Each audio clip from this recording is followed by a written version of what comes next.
What's going on, everyone? It's Kelly here, and we are in Shell Beach, Louisiana at the Campos Marina. Now, 2 days ago, we went into this little pond not too far away from the marina. We were trying to catch a massive alligator gar. However, things didn't really go on our plan. If you've seen my last video, we did catch something else really cool though that I was not expecting to catch, so be sure to check out my last video for that. But today the goal is massive alligator gar. And what are we going to use for bait? Whatever we catch out of this dirty water right here, which is most likely going to be a catfish. So earlier today, Blue Gabe and I went and caught some redfish right here, as you can see, for dinner. We're just using a little bit of the aftermath of the redfish to catch some alligator gar bait. Let's see. Last night we had a big crawfish, blue crab, shrimp boil right on this table, so these, well, that's a good one. These catfish are already chummed up pretty good. Dang, that was fast. You're going after a big gar if that's your bait. Yeah. All right, now we got to get this off the hook without getting poked. Oh gosh. Normally I would like to use pliers for this because if you get poked, it's gonna hurt.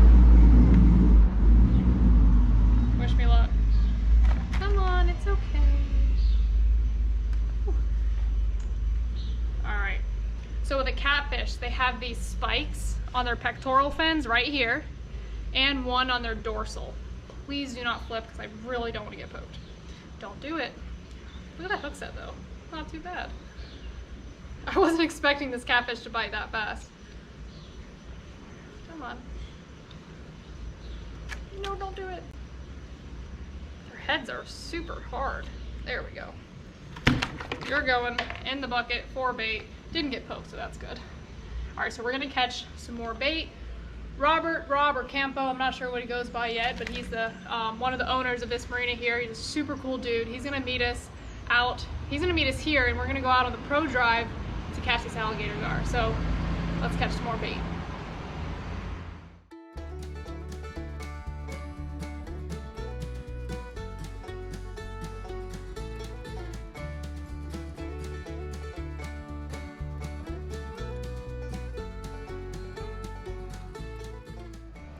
All right, you guys, so we're on the same canal that me and Blue Gabe fished 2 days ago to try to catch an alligator gar. Now, we're not bow fishing.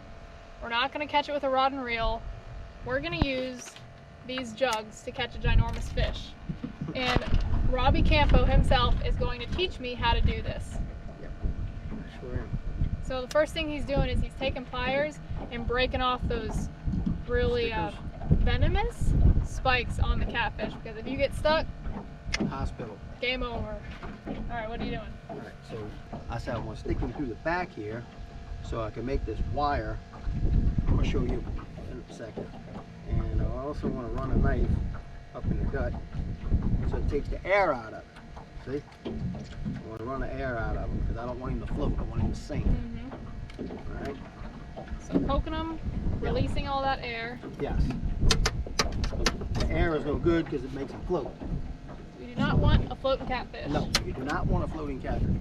And I tell you, a hardhead catfish is the best bait, the best, absolute best bait to catch a alligator gar with. You could use mullet, you could use trout head, you know, speckled trout head, nothing. Hardhead catfish, that's what you guys gotta use. Okay, you gotta use a hardhead catfish. Dang, I would have honestly never thought that. I didn't think catfish in general would be good bait at all. So what I just did is I poked this wire that he has attached to these massive J hooks, and he went ahead and offset the hook just a little bit. That way we secure the catch. We stick it through his mouth, through his throat, through his tummy, out his booty hole. Out the booty hole. Right. And these gars are big enough to eat that whole fish? Oh yeah. Oh yeah, that's just a snackatizer for them. This is like a Scooby snack, buddy. Scooby snack. This is a Scooby snack for an alligator gar. So I have me looks like a Coca-Cola 2-liter bottle. I got the Gold Peak Real Brewed Tea bottle. Yeah. Everything painted orange so you could see it. All right, now we're going to take this line and we're going to pass it through this. Everything's got to have a knot on the end, because so secures it. When you're doing this in a hurry, you always want to be able to have this knot in your hand where you can feel it, so you're not catching the string and missing it all the time. You know what I mean? So you don't look spastic. You know what I'm saying? Yeah. All right. So you want to do this, and then you want to tie a bowling knot in it. A bowling knot is a loop that passes under your left fingers, your finger like this, but under your index finger left, and then you're gonna pass the end, the tail end, we call the rabbit. Okay, so the rabbit runs through the hole, all right, and the rabbit runs around the tree, and the rabbit runs back through the hole. Okay, so, and it looks like that. Okay, all right, and then I'll take another and put a little square knot on the back end of it, and cinch it up. Bingo. Beautiful. Beautiful. Yeah. So we're gonna get right back to this video, but first I want to give a huge shout out to Anchor 757 Powerhouse for sponsoring this video. The Anchor 757 Powerhouse has the most advanced, long-lasting batteries with premium LFP batteries that will remain in a healthy state even after 3,000 complete charge cycles, with 6 times longer battery lifespan than the industry average. It is super important nowadays to have a long-lasting power station. Everyone's on their phones. People use their phones to communicate with friends, family, emergencies, to pay bills, work off their phones. Super important to have long-lasting power. Not to mention if there's a power outage due to a storm, hurricanes, tornadoes. I mean, you have to be able to charge your phone to contact friends and family. With the Anchor 757 Powerhouse, there's a 5-year guarantee for peace of mind.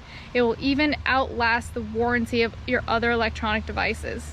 You can recharge your Anchor 757 Powerhouse from 0 to 80% in just 1 hour. You can charge it at home in an AC outlet, or you can even charge it in your vehicle in a carport. And just some home appliances that can be charged, including portable refrigerators, fans, coffee makers, which y'all already know I love my coffee, small microwaves, and more. Worry-free power supply for 3 to 5 day trips or emergency outages. And say you just need something to maybe charge small devices, there also is smaller models, the Anchor 521 and the Anchor 535 Powerhouse, with the same long-lasting batteries, but just a smaller capacity. If you guys are interested in the Anchor 757 Powerhouse or any of the other powerhouses, you can just go in the description below this video or the link on the screen here to find out more. But right now, let's get back to the video. There you go. Yeah, That's a nifty little setup there. Yes, it is. Amongst these crab trap caulks. All right. Bingo, it'll be fish on. Dang, and we got 3. So we set out 2 already. That was the 3rd. We got One right here. 4, 5, 6, 7, 8. We have 8 jug lines to set out. So as I'm releasing the air to this catfish, check this out. I had no idea their eggs were so big. Oh wait, there's some little ones in there too. Yeah, right. Look at that, look at them coming out. Save those. We don't have many eggs for breakfast in the morning. I'll pass. I brought Look you a at dozen this them. morning. Oh yeah. Look at that. They look so cool. You know that boba tea people drink? That's what it looks like. Those little bobas, the bubbles in the boba tea. Ooh. All right, we're throwing this one out. That rope. You ready? Yeah. That fish rope. Oh, yeah. How long you lived here in Shell Beach, Louisiana? All of my life, all 53 years of it. Where was your grandpa from? Shell Beach. How long ago was that? Just give us a little history lesson on your family when they came here. And how old the marina is. All right, so this dates back. My family came across from the Canary Islands to Havana, Cuba, and from Havana, Cuba to Delaware Island, which is about 5 miles in this direction, straight this way. And they settled at Delaware Island, and they were trappers. They picked Spanish moss before they were fishermen, and they sold it, and they wet it, dried it, and sold it in the city of New Orleans for mattresses, pillows, so forth. They What made about that the out of red moss. bugs? That's why they soaked it. Red bugs come out. Huh. I didn't know that stuff was made out of moss. They made mattresses out of Spanish moss, yes. I can't say it was very comfortable. I don't think so, but probably better than sleeping on the hard floor. Well, it sure beat. Yeah, it probably wasn't like moose down, I'm sure. But anyway, time goes on, and they were big duck hunters. So before you could only shoot X amount of ducks. I mean, these marshes were full. I mean, this was the duck haven. These marshes around here was duck haven, and they would hunt ducks and sell ducks, and you know, sold them people in the city. I mean, you know, I don't know how much a pair, but they sold them by the pair. But anyway, and then they got into the shrimping business. They got into the, you know, into the fishing business. And this is before shrimp trawls. This is, you know, before the cast net. So they were always doing stuff outdoors. Always did stuff outdoors. And this is all before, you know, any motorized stuff. This is all paddle. So they paddled from Delaware Island and they found Shell Beach and discovered Shell Beach, and they said, and they went back and said, man, we found a really nice place to settle. That is super cool. Hopefully I can find some pictures and everything and kind of make like a slideshow over all that, but that's incredible. We're gonna go ahead and set out some more jug lines.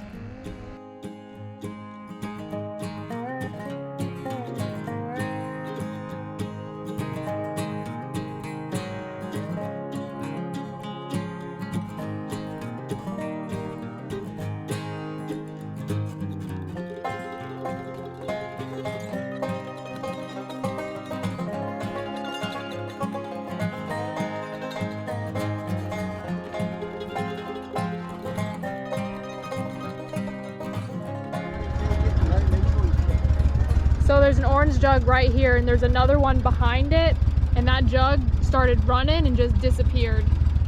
Oh, it popped back up over there. There's definitely a big fish on that jug.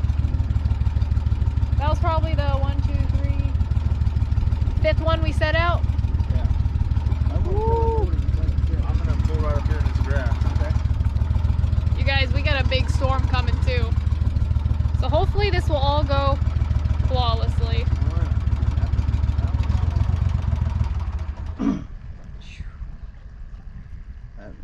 That's got something on. Ooh, it's under the water again.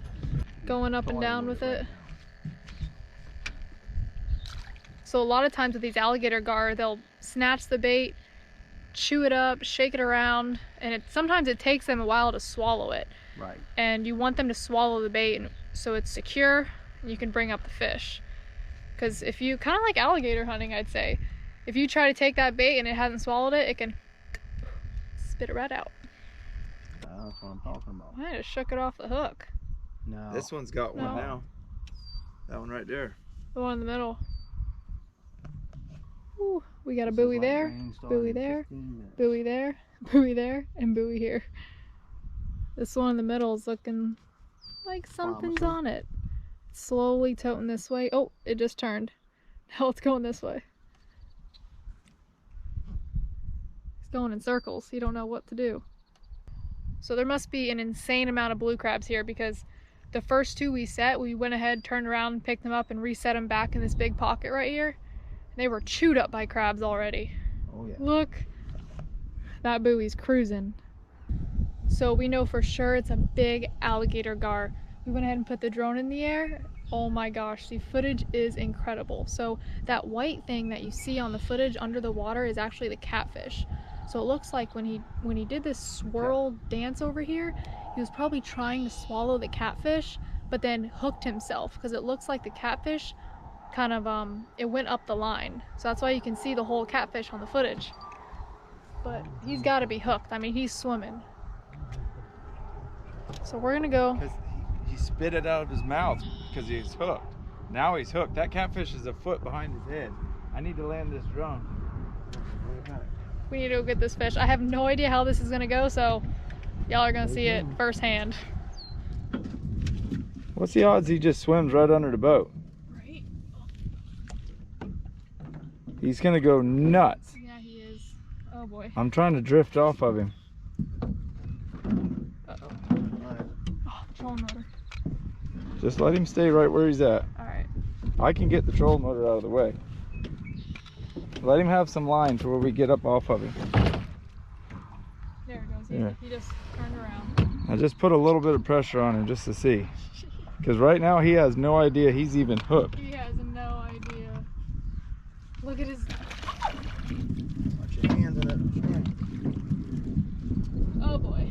Do you have gloves? Yep.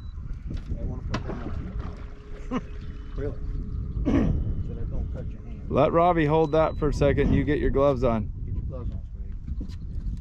Because when you grab this string. Oh, I know. This string's so little too. Yeah. Well, Let's throw it there. Thank you. Robbie, right there behind, underneath that dip net is a gaff. I got it. Are we gonna lose the gaff if we gaff this thing now? Not if you gaff him in the head. Put some heat on him.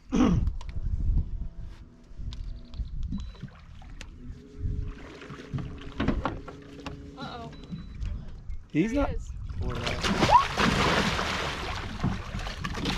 Gaff him right in the mouth. I can put him right in the boat. There you go. There we go. There he is. Whoa!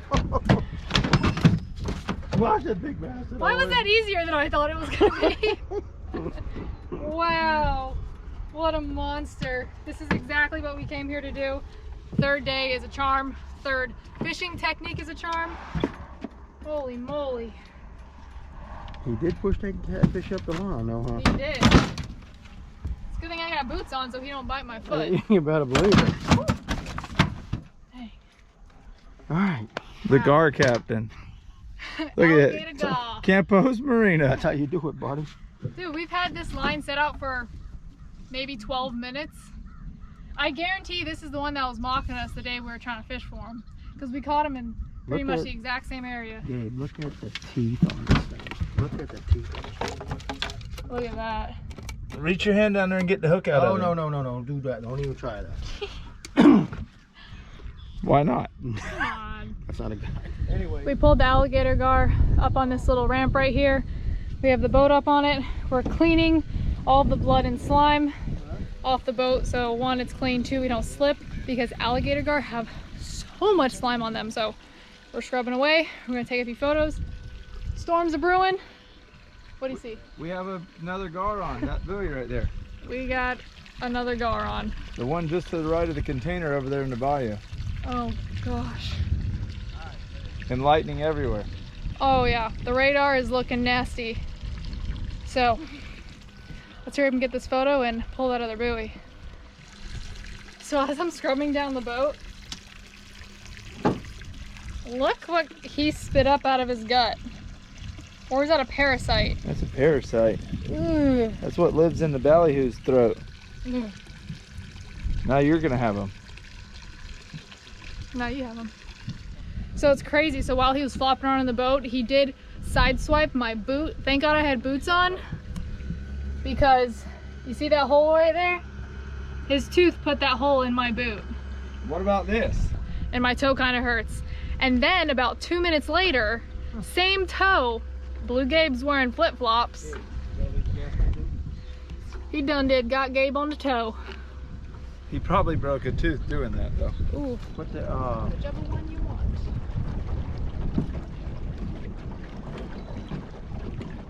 Okay. Should we give it a second or?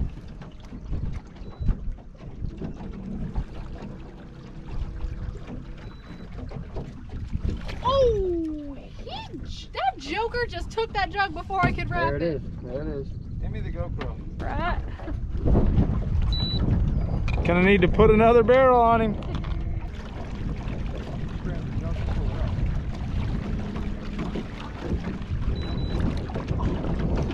He literally knows. This is now a game of cat and mouse. Yeah, catch it. He'll jerk that gaff out of her hand. Yeah, if I gaff this thing, that gaff's going, see you later. Oh, it's a trolling motor he's spooked of. Nah, that's probably what it is. He's like, oh.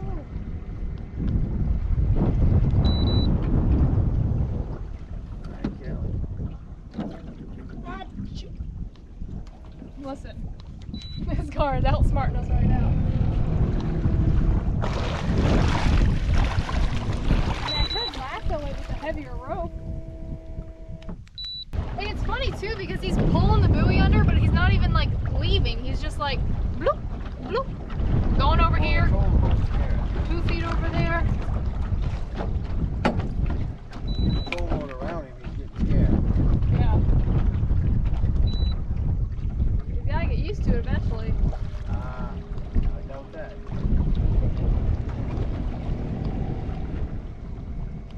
All right, buddy. All right, so he's facing that away.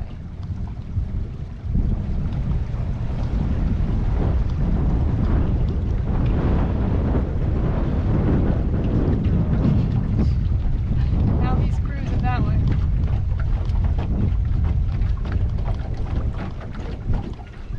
This is not fair. All right, you know what? Get here. Stay patient. I'm gonna lasso him with the big rope because I can throw the big rope. Okay, he's coming toward the trolling motor right now.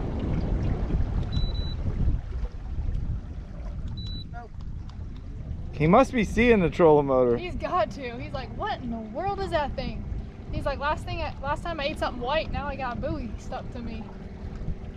Ooh.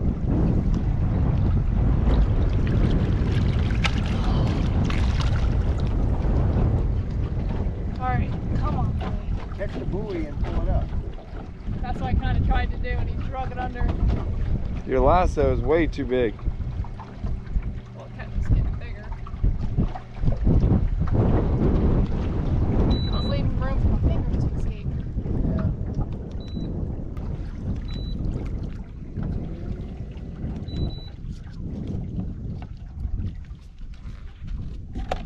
Let's see how big he is. I'm gonna keep him going. Woo.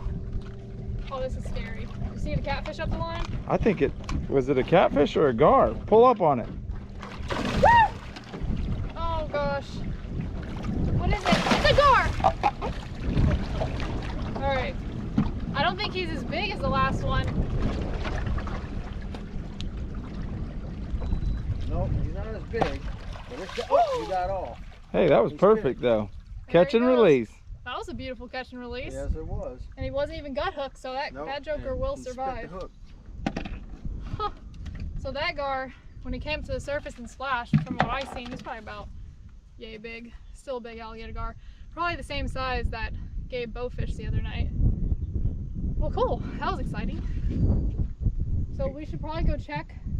Another buoy. That one there looks like That buoy's on now. That one is. Dude, this is like a... Both of them are on. Both of those buoys are on. Oh my god. I feel like we need to go pull the other buoys. We're about to catch 8 alligator gar. Both of those are definitely on. Oh man. I feel like if there was like my chickens in the yard and we're like trying to corral them up and chase them. One's going this way, one's going that way. All right. This is live action. live action, baby. Coming from Shell Beach, Louisiana. Woohoo! In front of us, that's the sweet tea jug. I don't know how it hasn't rained on us yet. Oh, it's coming. Knock on wood. Oh, giant fish! My, you want me to manhandle this one? He's hooked too. Look, just don't put the loop through your end of your hand. Put the loop. I'm gonna grab the buoy. Alright, I'm going for the buoy. Right, do it like this. This is a monster one. Look, do it like that. Here it is, here it is. Don't turn it loose. Pull it up, babe, pull it up. Oh! Biggin, he's gut hooked. That one's getting clean too. Gosh. Holy moly. We're taking So we should keep a lot. him. You want to put him in? We should keep him on the side of the boat, huh? Or stick him in the boat. What you No, think? leave him like that. Ross, my Yeah. cousin Ross in Pensacola was asking for gar meat. Oh yeah?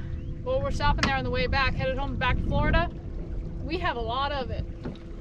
So we're gonna let him bleed out on the side of the boat right here, which actually works well if you're gonna eat the fish because a lot less blood in the meat.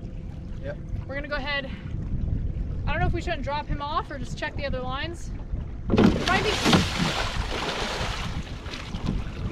Can't happy. Not having. I'm happy I put these gloves on. A lot easier to handle. Come on, little guy. Dang, this is working out perfectly. So this is actually a tactic that a lot of commercial guys and fishermen use when they catch big, especially like bluefin tuna. They'll tie a rope through their gills and bring them in home just like that. This one might have came off. I think this one came off for sure. Unless it's a small one. It's kind of bobbing. Hang on, baby. You got this? I got it. Let's go, Robbie. Let's see. Nope. All right, good. Let's put that one in so we don't catch any more. Yeah, Look at this giant though. he's cool. Let's bring him out of the water a little bit. Look at him. How many jugs do we have in the boat? 2. 2. So 3. there's And then- 3? Well, we got. We have 3 jugs in the boat and 1 on land. What's this? What's going on right here? Oh, that's what I lassoed it. That was Yeah. the one you lassoed. 3 in the boat, 1 on land, so we have 5 jugs out or 4. I forget how many we started with, Oh no. but they're all. I know there's one way down there. Yeah, there's 1, 2, 3, 4. And they all look to be empty. Oh my gosh. These are 2 monster alligator gar. They're pretty much the same size. I mean, this one's a little bit bigger, but dang. So if you leave these fish, say you were to leave these fish right here, I don't know, I want to kneel against that guy. If you leave these fish right here, they actually breathe air, so they could stay alive for hours on end out of the water like this. Is your friend gonna come show us how to clean them? Yeah, Okay. he's coming down. So Robbie has a commercial guy who fishes for these and sells them, and he's gonna show us exactly how a professional cleans these massive alligator gar. Their skin is like a plate of armor. It is extremely hard to get through. Okay. Watch that thing on. He already got one toe. I understand that. That's what I'm trying to tell you. Robbie's been our mentor. He's like, you better watch that thing. You better watch it. That thing's got a full row of sharp teeth. Yeah, I mean, it's literally a dinosaur. Bulletproof. What Robbie was saying is that the scales are actually like, are they like ivory? They are ivory. They make jewelry out of it. They make jewelry out of these scales, and each scale is different. Each scale is kind of like a fingerprint. So I think that's super, super unique. Louisiana has absolutely no shortage of these guys, and a lot of people buy them and eat them. So that's what we're gonna do today. Let's get the heck up out of here before this lightning gets us. Yeah, let's do it. You got it, Jay? I got it. Oh, boat's drifting away. So this is Jay here. He's been kind enough to let us crash his place and let us stay here at this beautiful marina. Thanks for helping out. You're welcome. But have you ever eaten gar? I have. You like it? It's good. It's good? I like gar. It's good. It's What'd you actually catch good. today? 50 big fat speckled trout. Dang. We caught 2 little ones about this big today. All right, we're gonna go pull this boat out of the water. You're done gar fishing? Oh yeah. Oh, we are done. Look how dirty it is. It's pretty Oh, slimy. And it this is, looks like everybody else's. yeah, this is after we cleaned it too. Yeah. We need to regroup, get rid of the catfish, untie the lines, wash the boat down. We're gonna go trout fishing tomorrow.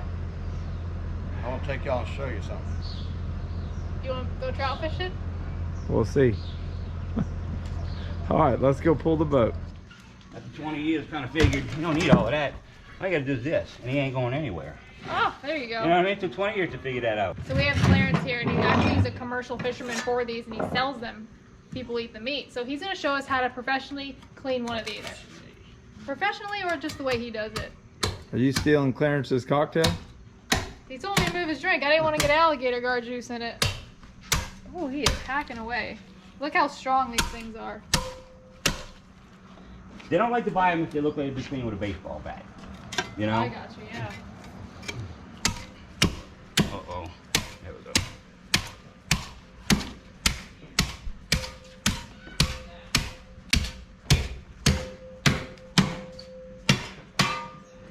Dang, You've done this a time or two. Without this right here, I don't know what you would do. A machete don't work. A meat cleaver don't work.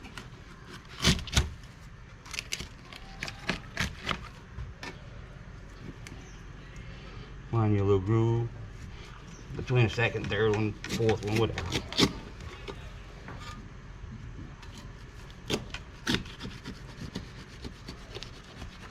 Alright. Yeah, come over here.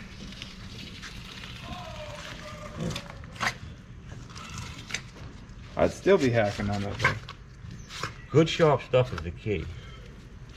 Watch your eyes, you know. Yeah, we've done it where we like cut it down the back, but I like this way a lot better.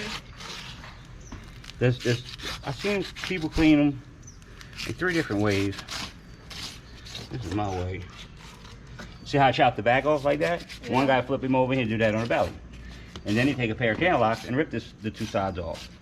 But the meat looks all, you know, pulled, kind of not so appetizing.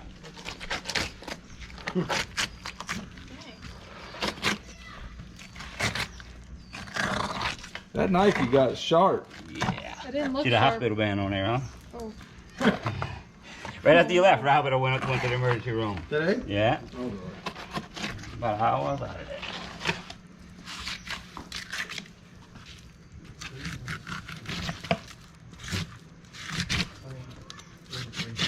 Now, where will you sell this fish to? I got a guy who comes pick them up. The main market seems to be around the Atchafalaya Basin. Wherever crawfish come from, that's where they want this. From Baton Rouge west. Lafayette, Raleigh, Rain, Crowley, Eunice, Henderson, Marksville, Appaloosa. That's where the guy's from, Marksville.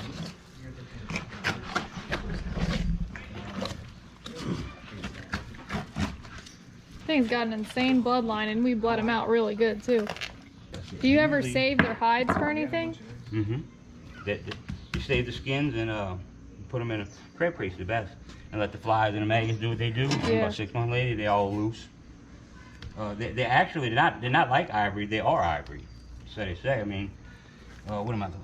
I need something to. I don't want to bang your table up. Put that cutting board on. Oh, here. You got cut board? Yeah. Yeah. We're ready to the tail.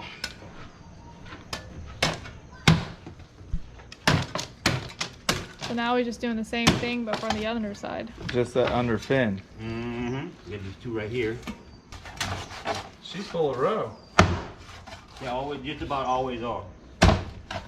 If they don't have road, she just laid them, and if she ain't just laid them, she's getting them again, you know? They spawn twice a year. This ain't a male fish. I thought this was the male. No, you said this one was the female earlier. You did say female. I don't know, but look at that. She's definitely a female. Oh, yeah. Look at all. Dang, that is a lot of roe. You get, like, the Hey, big ones Robbie get... said he'd take a bite. No, I won't either. They say they're poisonous and that. I fed them to the neighbor's chickens for 20 years. They're not poisonous to chickens, I Well. promise you that. And you eat the chicken eggs. Dang, that's This thing all crazy. wore out. If you don't feel like swinging this thing many more times, you know it's best to shoot So it. he's trying to take the head off the body now. I think the hardest part is probably chopping the back. The first step you did? Yeah. That's where you have to be the most accurate anyway. So you don't mush them all up. Butcher the meat. Look at how easy that came out. Wow. Tell you what, I'm happy you're cleaning this and not me. They're really not. I mean, really if you was a cool. working man, that's the fastest $25 you're gonna make. Yeah. You know I mean, what I clean a lot of them an hour, a lot of $25. I don't think bills I've an ever hour, you cleaned know? a gar. I clean normal Every fish. one of them, you know, gets his own little personal carrying handle. That's nice. Look at that. And it's pretty much all meat, you know. Wow. They got ribs, but they're all big. They don't have all of them pectoral fins or whatever they call them. Yeah. Yeah. Dang, that's pretty cool. And I Thank usually you. separate this from that. I guess it's probably, I don't know, $3 That's a or cool something like that. hide. You save them all summer. We should- Makes a nice little Christmas bonus. Dang. So wait, you said you sell the hide too? They fall apart. The scales fall apart. Oh, yeah. You gotta get rid of that. You gotta get rid of that and cut him off right here. These don't rot too good, but you can get by with them. About 6 months later, you go there and you just grab your crab crates. A few of them sift out, but they're all loose like shells.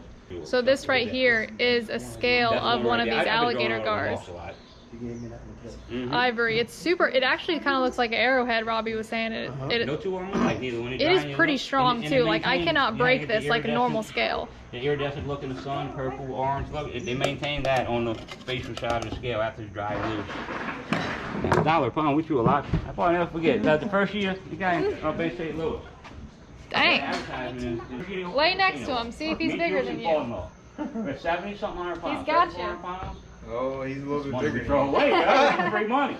Look what his tooth did to my boot. He put a hole in my boot and a hole in his toe. Everybody else would? You clean that? Yeah, right. Everybody eats steak. What's that? Oh, Did you clean that toe? Well, thank you very much for showing us how to do that. It's really, you have to, the scale though, they're all sharp. If you're doing that and you hook something up, it's like a chainsaw that's not running, you cut the hell out of yourself. Yeah, they are really sharp. Ooh. They are very sharp. They're not aggressive, but if one of them happens to brush against you or smack you, Yeah. Well, you put a hurting on you. Our toes know that firsthand with the teeth. All right, so we're gonna go ahead and give these 2 fish to him so he could go back and sell them since he showed us how to clean it. We have a smaller gar that we're gonna eat. You see that right there in that bowl? That is cooked gar meat. Now, not gonna lie, when I was pulling it apart, it seemed a little stretchy. So it might be a little chewy, but we're gonna go ahead and make gar meat hush puppies. I forget the exact term that the people in Louisiana use. They're basically gar balls, but there was like a Louisiana term that he said, and I can't remember it. If I can look it up, I'll put it on the screen. Right now we are making our way back to Florida, and we always take a pit stop at Francis's and Ross's house. Ross, turn around and say hi. Their son David. Hello. It breaks up the trip for us. It really helps us out. But right now, we're making gar balls. So I have the gar meat. We have the hush puppy mix. Pour that in there. We got some chopped onions. Some water. The great thing about this hush puppy mix is you don't gotta do very much. You just want to stir it until you get that perfect consistency. Might have to add more water. I did have a lot of gar meat in there. I'm gonna add a little touch of some sweet corn, cream style.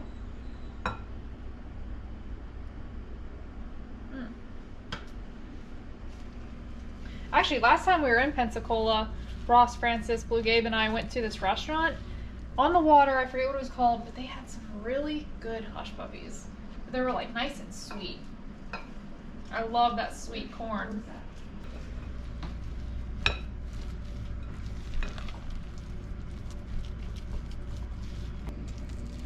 Okay, and then last thing is I'm going to add a little bit of garlic because why not?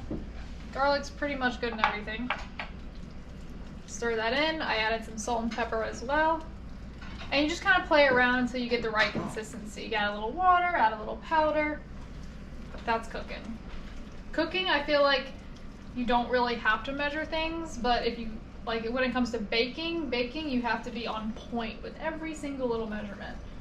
Cooking, you can kind of wing it sometimes. All right, our oil should be hot enough. Let's see, take a little spoonful.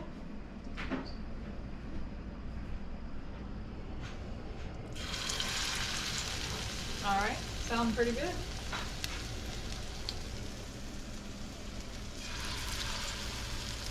We'll start with 3.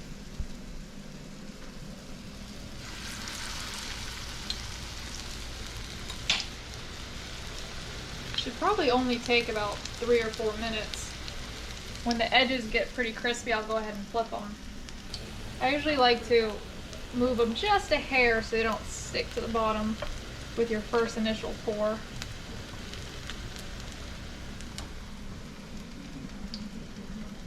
Go ahead and flip that one.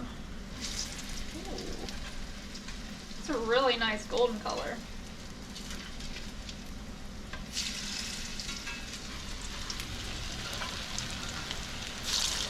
They're almost like little patties. Because I'm not using like a big bucket of oil with balls and making them bounce. I'm using just a thin layer of oil and searing them in there. Oh no, I messed up. I'm super excited to try these now. I'm gonna go ahead and finish this whole batch.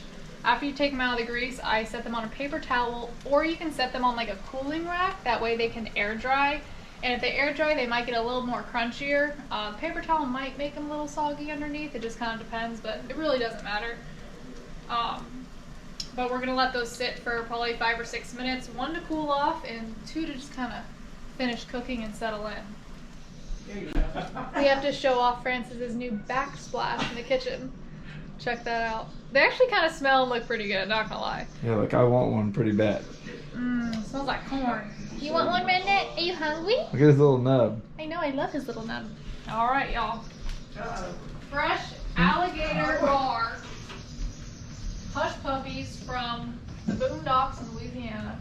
Come on in. Try one. I'm gonna break Come on, Ed. Don't everybody jump in at one time. David. I don't know if there's enough light in here, but I'm gonna break one open. All right.